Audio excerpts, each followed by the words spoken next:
and gentlemen, welcome back. Today we have ourselves another community critique. For those of you guys who are new to this series, this is where I critique your guys' artwork when you use the hashtag ABCrit over on Instagram. Be sure to follow my feature page as well. I got a link to that in the description. I go ahead and feature your guys' artwork over on that page. This is, oh my goodness, this is dope. You guys see this? This is sick. I really love how you blended the skull into this image. This is really dope stuff. Spend more time on your actual forms to really sculpt those out. Because understand, line is a compensator for value, and what this means is when you lack values, you use lines to compensate. When you lack lines, you use values to compensate. So now we can see that in things right here. We're using a line in order to distinguish that shape, when you could have used value. And it's kind of a common theme around the more rough edges, like around here, and over here on the jawline, and over here as well, and on the chin area. You ever think about doing a line? Nope, that means you gotta use more values. You gotta make things darker, you gotta make things lighter, one or the other. Really amazing stuff though. It's as simple as that. And I do want to spend time on Snap, because Snap says inspired by, and then links somebody here. And if we go to their work, we can see pretty much direct influences here. This person has amazing work, by the way. Like, I'm really liking this piece right here. This is sick. This is really nice. But you're never gonna get that good if you keep copying. You're not finding inspiration. You're not just being inspired, you're biting them. And by them, I mean all of the people you're influenced by, not just that one person. We can tell you're not at this skill level because your lines right here aren't even clean. And understand, lines is an element of art. And elements of art apply to every single art form. And lines happen to be one of those things that you get better at really quickly the more you draw. So if you had enough time in the game to be good enough to get to this skill level,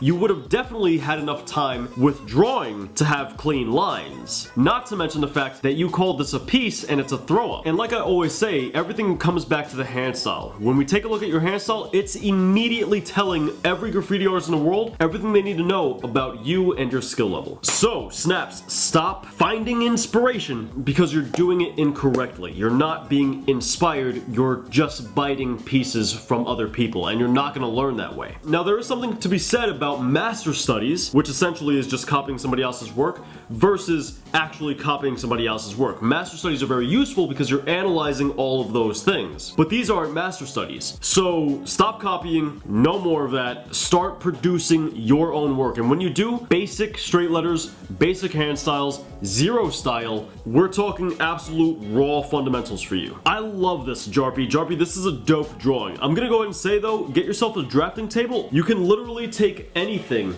and put it into your lap and put it at an angle. You see how this is at an angle for me? And you can draw with your book placed on top of that. So you want to draw at an angle. You don't want to draw flat on a table. The reason for that is because everything closer to you is going to be larger in size, and everything farther from you is going to be smaller in size. And we can see that in the feet immediately. Also, she's kind of bow-legged. A little trick I do is I draw a line following the center of the limb. For example, for my arm, I would draw a line from here straight down. That way if it rotates, I know about that rotation. So your line would have gone from the front part of her hip down the center of the kneecap, down to the center of the ankle, down to the center of her foot. And you would have quickly been able to see that she would have been bow-legged. Look at this tribute right here. I can totally get down with this more funky thing going on with the fill-in. You know, making the structure and it being transparent. I like that idea. That's actually really dope. And if you study some fine art and you learn about subsurface scattering,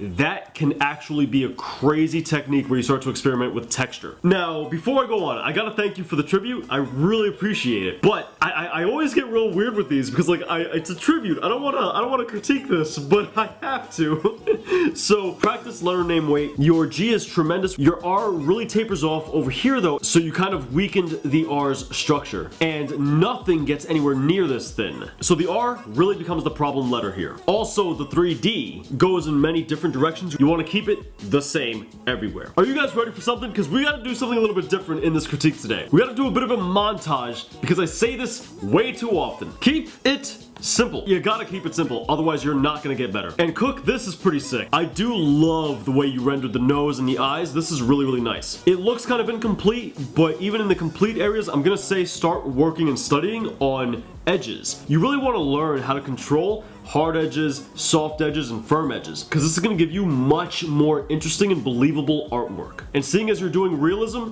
this is going to be infinitely important for you. So definitely look into that. Ladies and gentlemen, remember, if you guys would like a critique, feel free to submit using the hashtag ABCrit over on Instagram. And be sure to follow my feature page, as we do feature you guys constantly over there. For those of you guys who are new here, we come out with weekly art videos, so feel free to subscribe, become part of the family. Anyway, I'll catch you guys next time, but until then, peace.